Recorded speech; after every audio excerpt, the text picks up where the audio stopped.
Hi, this is Helen from crystalsandcrochet.com. In this video tutorial I would like to show you how I change colour at the end of a row.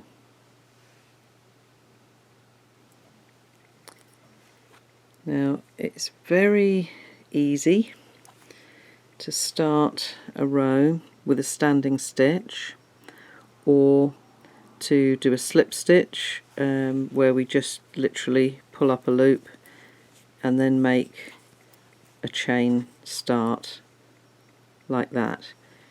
But then we end up with so many tails, particularly if you're changing colours every row or every 2 or 3 rows.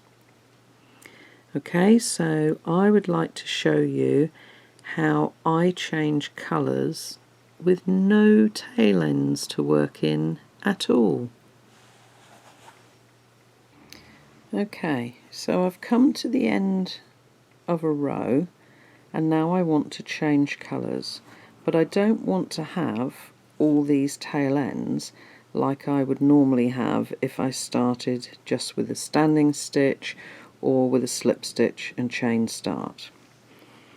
So if you haven't seen a magic knot done before, this is how we do it, but particularly at the end of a row. So what I'm going to do, I've made my last stitch exactly as I normally would, and then I'm going to pull up just about an inch, and I'm going to cut and then pull out my old colour. Get some more yarn handy here. Okay, so what we need to do now is just to unravel this last stitch. Okay,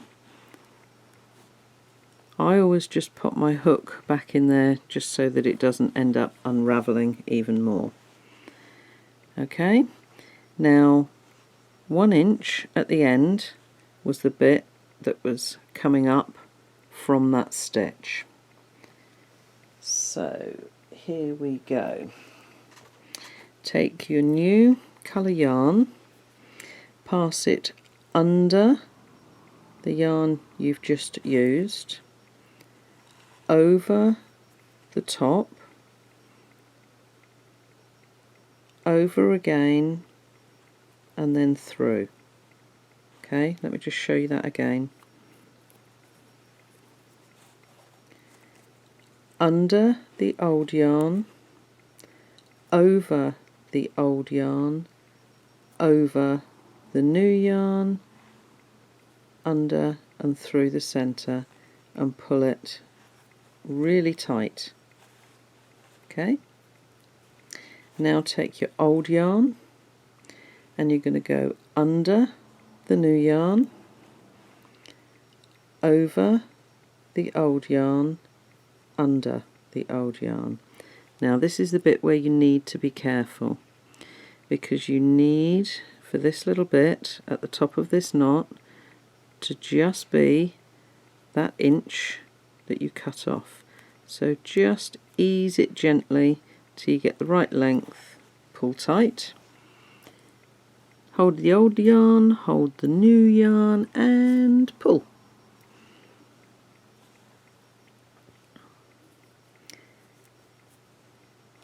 Take your ends, so you're holding, this is the yarn now that we're going to be working with, here are the ends, and I'm going to cut those right up close to that knot.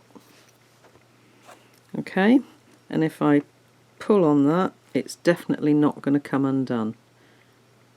Okay, and now I'm going to go back and I'm just going to make that last stitch again.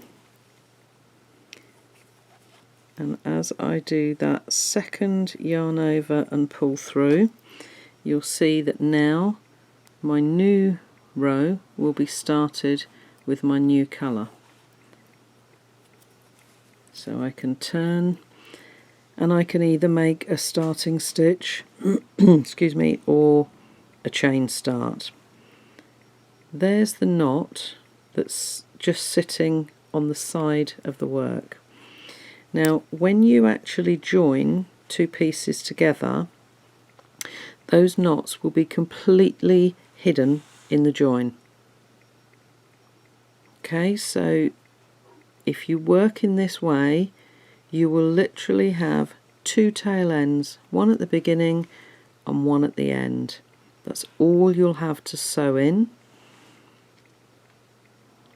These magic knots, yes, it takes a couple of minutes just to change colours at the end of a row, but it also makes it much neater, quicker and easier, because all of those knots get covered when you join your edges. Okay, so that is how I change colour at the end of a row to have no tail ends to work away. Okay, thanks for watching.